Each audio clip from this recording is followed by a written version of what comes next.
Hello दोस्तों, कैसे हो आप। मैं Jitendra Kumar daffodil coaching classes online YouTube channel में आपका हार्दिक स्वागत करता हूं। दोस्तों, लास्ट क्लास में हमने मूल अधिकारों से संबंधित कुछ प्रश्नों पर बात की थी। उसी क्रम को आगे बढ़ाते हुए हम कुछ और क्वेश्चन पर चर्चा करेंगे आज मूल अधिकारों से संबंधित। और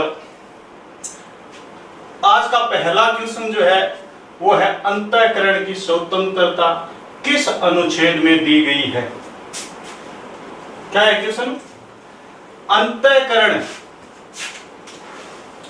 अंतःकरण की स्वतंत्रता किस आर्टिकल में दी गई है। पहला ऑप्शन है आर्टिकल 24, दूसरा ऑप्शन है आर्टिकल 25, तीसरा ऑप्शन है आर्टिकल 14 और चौथा जो ऑप्शन है वो है आर्टिकल 34। तो दोस्तों, हमने देखा था कि आर्टिकल 24 किससे संबंधित है? धार्मिक स्वतंत्रता से संबंधित ही है। आर्टिकल 25 भी है।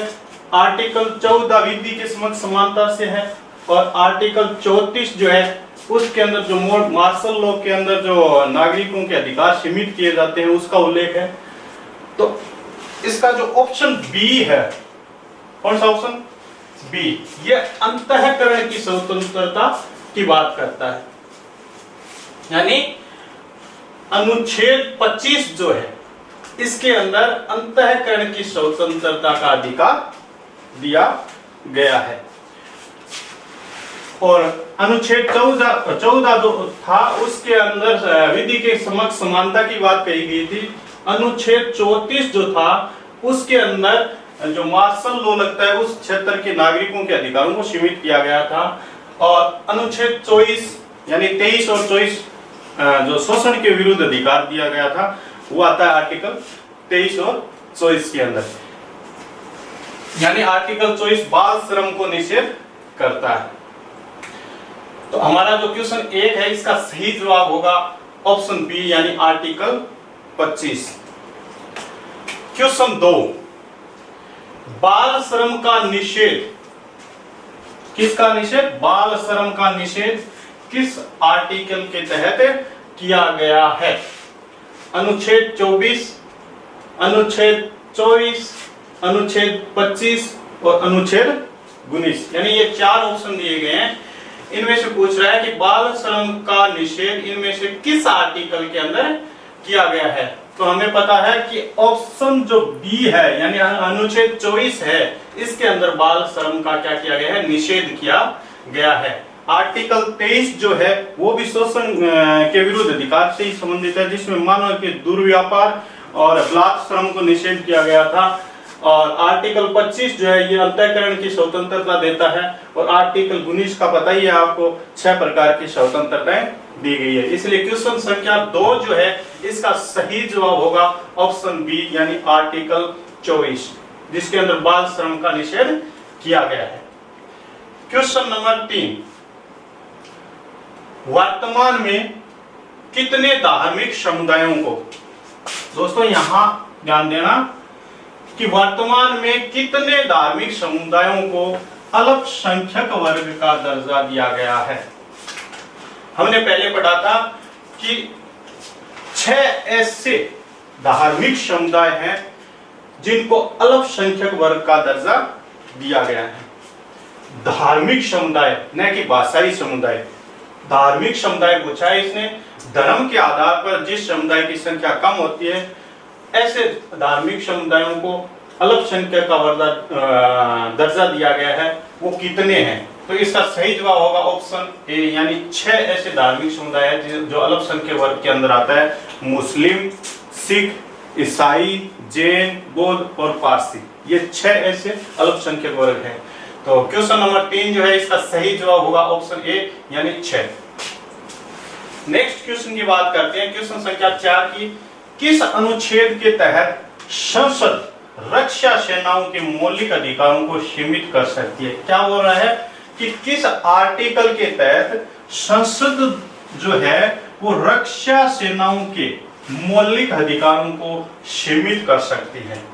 इसका ऑप्शन देखना, ऑप्शन ए है आर्टिकल 34, ऑप्शन बी है आर्टिकल 33, ऑप्शन सी जो है वो है आर्टिकल 32 और ऑप्शन डी जो है वो है आर्टिकल 25। तो हम इसको एक एक करके देखते हैं। आर्टिकल 34 जो दिया गया है ये मार्शल लॉ से संबंधित है कि जिस क्षेत्र में भी मार्शल लॉ लगता है या सेना विधि लगती है वहां के नागरिकों के अधिकारों को सीमित कर दिया जाता है। आर्टिकल 33 है, ये संसद को अधिकार देता है कि रक्षा सेना के मौलिक अधिकारों को सीमित कर सकती है। जो भी सुरक्षा बल के जवान है, सेना पुलिस के, उनके मौलिक अधिकारों को सीमित किया जा सकता है। अनुच्छेद 32 संवैधानिक उपचारों से संबंधित है और आर्टिकल 25 जो है इसके अंदर अंतःकरण की स्वतंत्रता दी गई है। इसलिए क्वेश्चन संख्या 4 का सही जो जवाब होगा वो होगा ऑप्शन बी, यानी आर्टिकल 33 संसद को यह अधिकार देता है कि वो रक्षा सेनाओं के मौलिक अधिकारों को सीमित कर सकती है। नेक्स्ट क्वेश्चन, क्वेश्चन संख्या 5, निम्नलिखित में से कौन सा कथन सत्य है?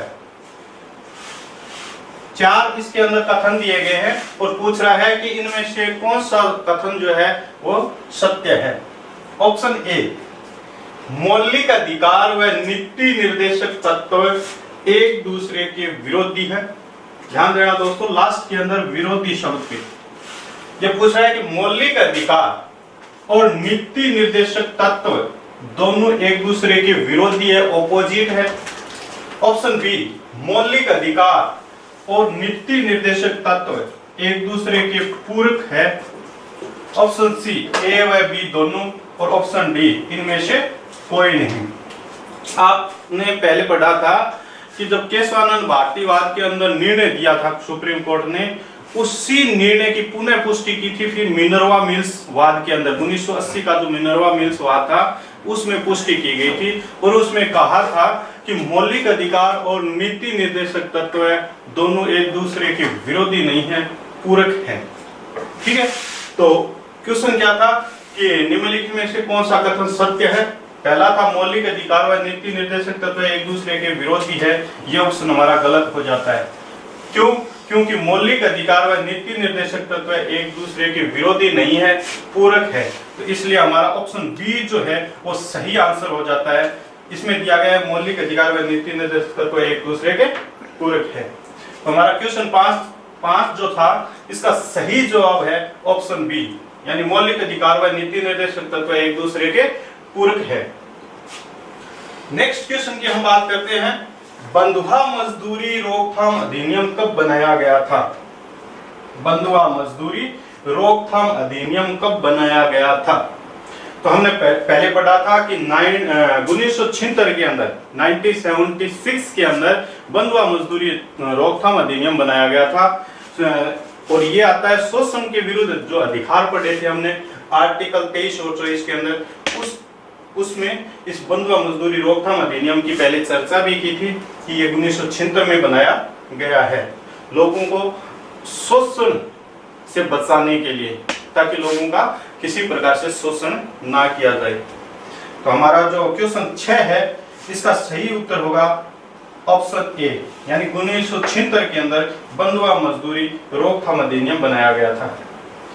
इसके बाद ये जो 3 ऑप्शन बचे इस पर चर्चा कर लेते हैं। 1973 के अंदर केशवानंद भारतीवाद आया था, 1980 के अंदर मिनर्वा मिल्स वाद आया था और 1951 के अंदर शंकरी प्रसाद बनाम भारसंघवाद आया था।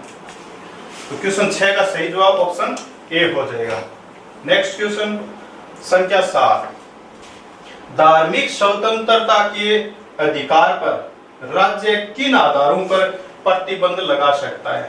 दोस्तों ध्यान से देखना, ये पूछ रहा है कि धार्मिक स्वतंत्रता का जो अधिकार दिया गया है इस पर राज्य कौन से आधारों पर प्रतिबंध लगा सकता है? ऐसे कौन से आधार है जिनके आधार पर राज्य धार्मिक स्वतंत्रता के अधिकार पर भी प्रतिबंध लगा सकता है? तो मैंने पहले भी आपको बताया था 3 आधार है, लोक व्यवस्था, सदाचार और लोक स्वास्थ्य। ये 3 ऐसे आधार है जिनके आधार पर राज्य धार्मिक स्वतंत्रता के अधिकार पर भी प्रतिबंध लगा देता है। तो देखते हैं ऑप्शन, इसका ऑप्शन 1 है लोक व्यवस्था। ऑप्शन बी है सदाचार यानी नैतिकता, और ऑप्शन 3 है स्वास्थ्य यानी राज्य इन तीनों आधारों पर धार्मिक स्वतंत्रता के अधिकार पर प्रतिबंध लगा सकता है, इसलिए इसका ऑप्शन डी होगा उपरोक्त सभी। हमारा क्वेश्चन 7 था, इसका सही जो जवाब होगा वो ऑप्शन डी होगा उपरोक्त सभी। नेक्स्ट क्वेश्चन, क्वेश्चन संख्या 8, कौन से अनुच्छेद में कहा गया कि राष्ट्रहित, किसके हित में, राष्ट्र के हित में व्यक्ति से उसकी इच्छा के विरुद्ध भी कार्य करवाया जा सकता है। यानी कौन सा ऐसा आर्टिकल है जिसमें यह कहा गया था कि राज्य जो है वो राष्ट्र के हित में या राष्ट्र सेवा के सेवा में व्यक्ति की इच्छा के विरुद्ध भी कार्य करवा सकता है। तो पहला ऑप्शन है अनुच्छेद 23 का, इसी में कहा गया था कि राज्य व्यक्ति की इच्छा के विरुद्ध भी कार्य करवा सकता है जब बात आती है राष्ट्र हित की, देश सेवा की। ऑप्शन बी है आर्टिकल 19 का, 19 का तो हमें बोलने की आजादी देता है, और ऑप्शन सी है आर्टिकल 21 का जिसके अंदर 6 से 14 वर्ष के बच्चों को निःशुल्क और अनिवार्य शिक्षा दी गई है, और ऑप्शन डी जो है वो है आर्टिकल 14 जो विधि के समक्ष समानता की बात कहता है। इसलिए क्वेश्चन जो संख्या 8 है इसका सही जो जवाब होगा वो होगा ऑप्शन ए यानी आर्टिकल 23 का। ये कहता है कि राज्य चाहे तो व्यक्ति की इच्छा के विरुद्ध भी कार्य करवा सकता है राष्ट्र हित के अंदर, देश सेवा की जब बात आती है तब। तो ये थे हमारे 8 क्वेश्चन। नेक्स्ट क्वेश्चन की बात करते हैं, क्वेश्चन संख्या 9 की। क्वेश्चन संख्या जो 9 है ये क्या है, निम्नलिखित अनुच्छेदों में से कौन भिन्न वर्ग में आता है। बड़ा ही सिंपल क्वेश्चन है दोस्तों, थोड़ा सा ध्यान देना। निम्नलिखित अनुच्छेदों में कुछ अनुच्छेद दिए गए हैं, इनमें से कौन सा भिन्न है, भिन्न वर्ग में आता है, यानी अन्य से एक ऐसा आर्टिकल है जो अन्य से भिन्न दिया गया है। देखते हैं, पहला ऑप्शन है आर्टिकल 14 विधि के समक्ष समानता की बात करता है। दूसरा है आर्टिकल 15, इसके अंदर शिक्षण संस्थाओं में राज्य किसी को धर्म, जाति और मूल वंश आदि के आधार पर भेदभाव नहीं करेगा। सी ऑप्शन है आर्टिकल 16, आर्टिकल 16 सार्वजनिक सेवाओं में या सरकारी सेवाओं में अवसर की समानता की बात करता है। और डी ऑप्शन है आर्टिकल 19 जिसके अंदर 6 प्रकार की स्वतंत्रताएं दी गई है। दोस्तों ये क्वेश्चन दोबारा पढ़ना कि निम्नलिखित अनुच्छेदों में से कौन सा भिन्न वर्ग का है। तो आपने देखा होगा कि जो आर्टिकल 14 से लेकर के 18 है ये समानता का अधिकार दिया गया है, आर्टिकल 14 से लेकर 18 के अंदर। और ये जो आर्टिकल 19 है यानी 19 से 22 के मध्य स्वतंत्रता का अधिकार दिया गया है। इसलिए आर्टिकल 19 जो है वो आर्टिकल 14, 15 और 16 से क्या है, भिन्न है। इसलिए क्वेश्चन जो 9 है इसका सही जवाब होगा ऑप्शन डी यानी आर्टिकल 19। नेक्स्ट क्वेश्चन, क्वेश्चन संख्या 11, मार्शल लॉ का संबंध किस अनुच्छेद से है। क्वेश्चन 11 क्या कह रहा है कि मार्शल लॉ यानी सेना विधि का संबंध किस अनुच्छेद से है। पहला ऑप्शन है आर्टिकल 33, दूसरा ऑप्शन है आर्टिकल 34, तीसरा ऑप्शन है आर्टिकल 21 और चौथा ऑप्शन है आर्टिकल 23। पहला ऑप्शन आर्टिकल 33 क्या कहता है, संसद को अधिकार देता है कि वो सुरक्षा बलों के जो जवान है, सेना या पुलिस के जो जवान है, उनके मौलिक अधिकारों को सीमित कर सकते हैं। दूसरा जो ऑप्शन था अनुच्छेद 34, ये मार्शल लॉ से संबंधित है। यह अधिकार देता है संसद को कि मार्शल लॉ वाले क्षेत्रों के अंदर सेना को विशेष अधिकार दे सकती है संसद और वहां के नागरिकों के अधिकारों को सीमित कर सकती है। ऑप्शन सी जो था वो था आर्टिकल 21 और ऑप्शन डी जो था वो आर्टिकल 23 था। 21 के अंदर प्राण दैहिक स्वतंत्रता यानी जीवन का अधिकार दिया गया था और 23 शोषण के विरुद्ध अधिकार था दिया गया था, यानी मानव के दुर्व्यापार और बलात्कार श्रम को निषेध किया गया था। इसलिए क्वेश्चन जो 11 है इसका जो सही जवाब होगा वो होगा ऑप्शन बी यानी आर्टिकल 34। नेक्स्ट क्वेश्चन को देखते हैं दोस्तों, क्वेश्चन संख्या 12 को। 12 के अंदर लिखा है कि 6 से 14 वर्ष के बालकों को निःशुल्क और अनिवार्य शिक्षा का अधिकार किस आर्टिकल के तहत दिया गया है। यानी 6 से 14 वर्ष के बच्चों को जो निःशुल्क और अनिवार्य प्राथमिक शिक्षा प्राप्त करने का जो अधिकार दे रखा है वो किस आर्टिकल के तहत दे रखा है। इसका ऑप्शन ए जो है वो है आर्टिकल 19 का, आर्टिकल 19 का।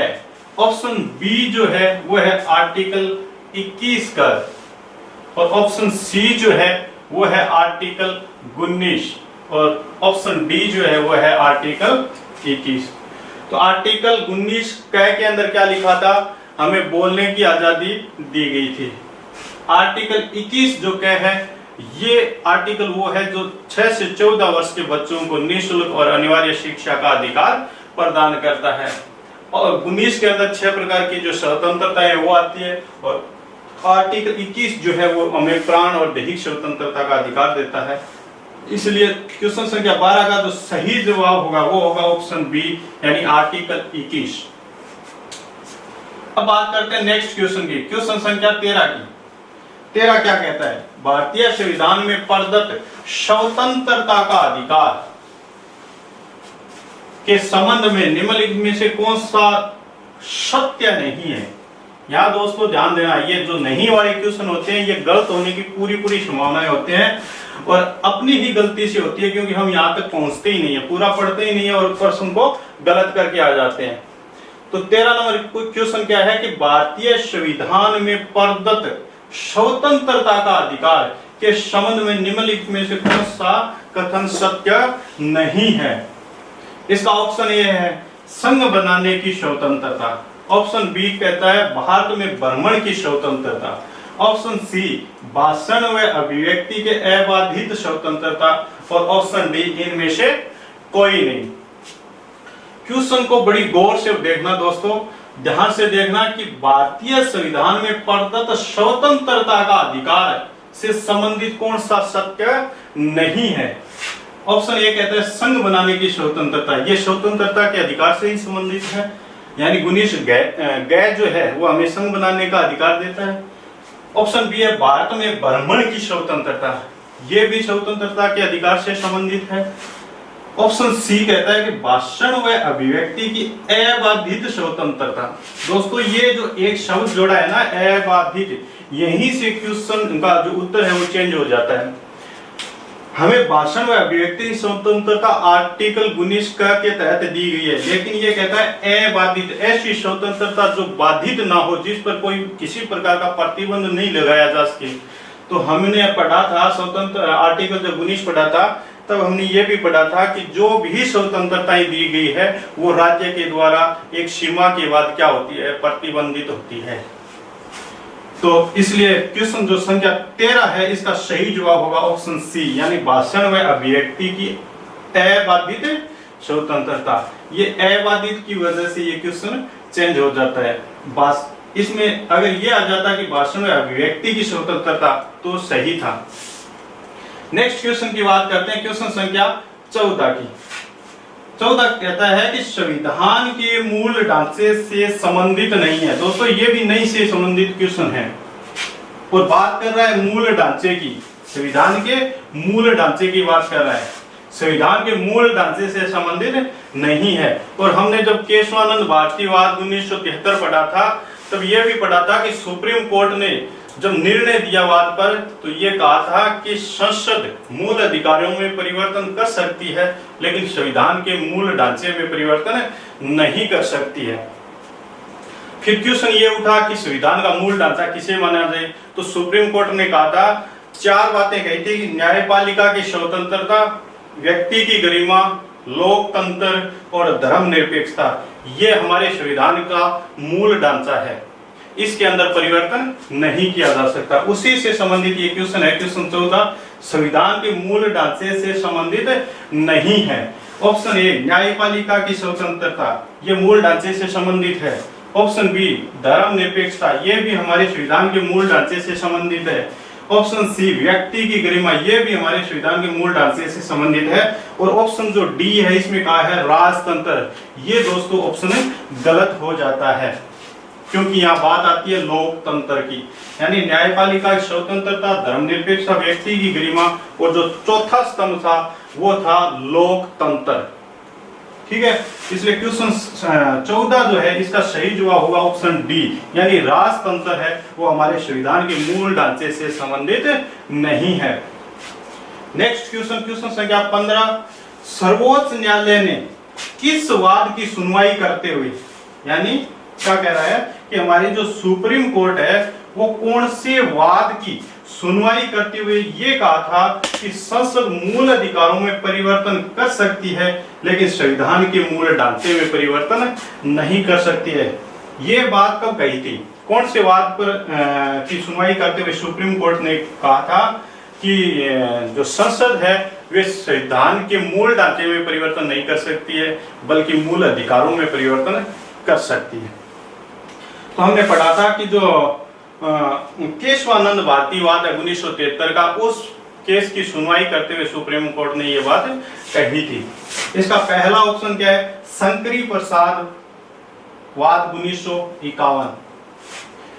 दूसरा ऑप्शन है सज्जन कुमार वाद 1965, और तीसरा जो ऑप्शन है वो है केशवानंद भारती वाद 1973, और ऑप्शन बी है मिनर्वा मिल्स वाद 1980। तो इसका सही जो जवाब होगा वो होगा ऑप्शन सी, यानी केशवानंद भारती वाद 1973 में ये बात कही थी सुप्रीम कोर्ट ने कि संसद मूल अधिकारों में तो परिवर्तन कर सकती है लेकिन संविधान के मूल ढांचे में परिवर्तन नहीं कर सकती है। इसलिए क्वेश्चन 15 जो इसका सही जवाब हो जाएगा ऑप्शन सी, यानी केशवानंद भारती वाद। नेक्स्ट क्वेश्चन पर चर्चा करते हैं अब।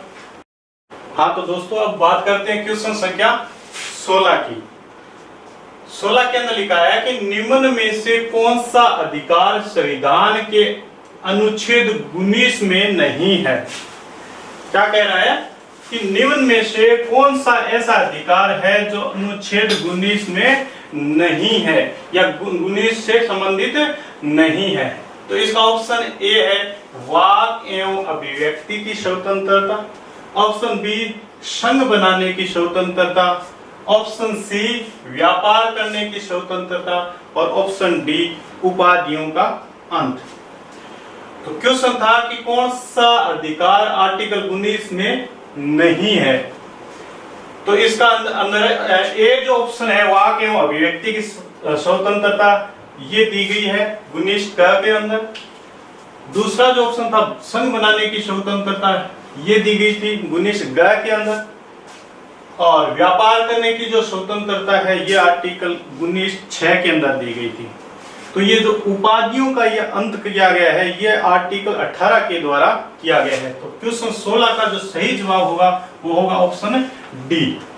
ऑप्शन ए वाक एवं अभिव्यक्ति की स्वतंत्रता, व्यापार करने की स्वतंत्रता, संघ बनाने की स्वतंत्रता ये सभी आर्टिकल 19 में दिए गए अधिकार या स्वतंत्रता है, जबकि उपाधियों का अंत का उल्लेख जो है वो आर्टिकल 18 के अंदर किया गया है। क्वेश्चन संख्या 17, क्वेश्चन जो 17 है ये क्या कहता है कि निम्न में से किन आधारों पर, या ऐसे कौन से आधार है जिन पर शिक्षण संस्थानों में प्रवेश के लिए भेदभाव संविधान द्वारा वर्जित है। ऐसे कौन से आधार है जिनके आधार पर राज्य किसी भी नागरिक के साथ शिक्षण संस्थाओं में प्रवेश के समय भेदभाव नहीं कर सकता। तो दोस्तों इसका ऑप्शन एक है जाति और धर्म के आधार पर राज्य भेदभाव नहीं करेगा। ऑप्शन बी है लिंग और जन्म स्थान के आधार पर राज्य भेदभाव नहीं करेगा। ऑप्शन सी है ए व बी दोनों, और ऑप्शन जो डी है वो है राष्ट्रीयता और वर्ण के आधार पर।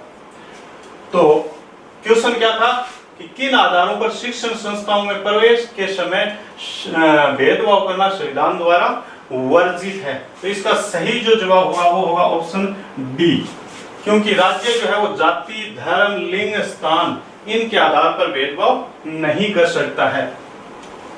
तो क्वेश्चन 17 का जो सही जवाब था वो था ऑप्शन, सॉरी दोस्तों, इसका ऑप्शन है सही सी, यानी ए व बी दोनों। ए के अंदर दिया गया जाति और धर्म, बी के अंदर दिया गया था लिंग और जन्म स्थान, यानी ऑप्शन ए व बी दोनों ऑप्शन सी जो है वो क्वेश्चन 17 का सही जवाब है। इनके आधार पर राज्य भेदभाव नहीं कर सकता है। नेक्स्ट क्वेश्चन संख्या 18, संविधान के किस आर्टिकल के प्रावधानों के अंतर्गत भारत सरकार द्वारा भारत रत्न व पद्म विभूषण आदि अलंकरण यानी पुरस्कार प्रदान किए जाते हैं? दोस्तों ध्यान से पढ़ना, क्वेश्चन थोड़ा बड़ा है कि संविधान के किस अनुच्छेद यानी ऐसा आर्टिकल कौन सा है जिसमें यह प्रावधान किया गया है कि भारत सरकार जो है वो भारत रत्न व पद्म विभूषण पुरस्कार प्रदान करती है। यानी भारत रत्न व पद्म विभूषण पुरस्कार जो है, अलंकरण जो है, वो किस आर्टिकल के तहत दिया जाता है? तो आर्टिकल जो 18 है इसके तहत दिया जाता है। यानी 18 जो है वो ब्रिटिश कालीन उपाधियों का अंत भी करता है और भारत रत्न व पद्म विभूषण पुरस्कार देने की बात भी करता है। इसका ऑप्शन ए था आर्टिकल 32, जो हमें पता है संवैधानिक उपचारों से संबंधित है। आर्टिकल 18 जो था वो उपाधियों का अंत करता है और इसी के अंदर कहा गया है कि भारत रत्न व पद्म विभूषण जो अलंकरण है वो दिए जा सकते हैं। और सी में था आर्टिकल 21 जो जीवन का अधिकार देता है। और ऑप्शन डी जो है वो है आर्टिकल 23 जो शोषण के विरुद्ध अधिकारों की बात करता है, यानी मानव के दुर्व्यापार और बलात्कार श्रम को निषेध करता है। तो क्वेश्चन जो 18 है इसका सही जवाब होगा ऑप्शन बी यानी आर्टिकल 18। नेक्स्ट क्वेश्चन 19 की बात करते हैं। इसमें दिया गया है कि 1995 में पारित अस्पृश्यता अपराध अधिनियम को वर्तमान में किस नाम से जाना जाता है? दोस्तों क्वेश्चन को ध्यान से देखना कि जो 1995 के अंदर छुआछूत या अस्पृश्यता को रोकने के लिए जो कानून बनाया गया था जिसका नाम था अस्पृश्यता अपराध अधिनियम को वर्तमान में किस नाम से जाना जाता है? यानी वर्तमान में उसका नाम पूछा जा रहा है कि किस नाम से जाना जाता है। इसका एक ऑप्शन जो ए है वो कहता है कि सिविल अधिकार अधिनियम। ऑप्शन बी कहता है नागरिक भेदभाव संरक्षण अधिनियम। ऑप्शन सी जो है वो कहता है नागरिक संरक्षण अधिनियम। और ऑप्शन 4 कहता है सिविल अधिकार संरक्षण अधिनियम। तो दोस्तों हमें पता है कि जो 1995 के अंदर अस्पृश्यता अपराध अधिनियम बना था उसको वर्तमान में सिविल अधिकार संरक्षण अधिनियम के नाम से जाना जाता है। यानी इस क्वेश्चन संख्या 19 का जो सही जवाब होगा वो होगा ऑप्शन डी सिविल अधिकार संरक्षण अधिनियम। नेक्स्ट क्वेश्चन 20 की बात करते हैं। 20 में लिखा है कि 14 वर्ष से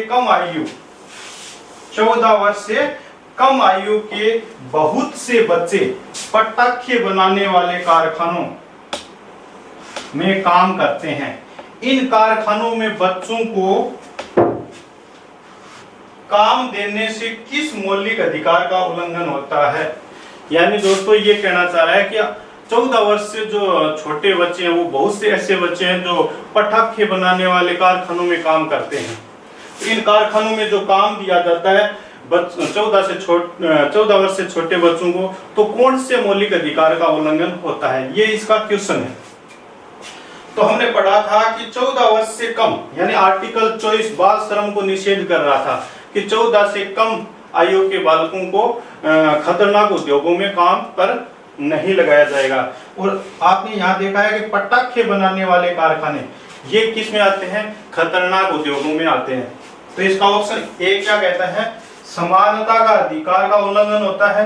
ऑप्शन बी कहता है शोषण के विरुद्ध अधिकार का उल्लंघन होता है। ऑप्शन 3 है स्वतंत्रता का अधिकार का उल्लंघन होता है। और ऑप्शन 4 है संस्कृति और शिक्षा का अधिकार का उल्लंघन होता है। तो 14 वर्ष से कम आयु के बच्चों को जो खतरनाक उद्योगों में काम दिया जाता है उससे शोषण के विरुद्ध अधिकार जो मौलिक अधिकार है उसका उल्लंघन होता है। यानी क्वेश्चन संख्या जो 20 है इसका सही जवाब होगा ऑप्शन बी।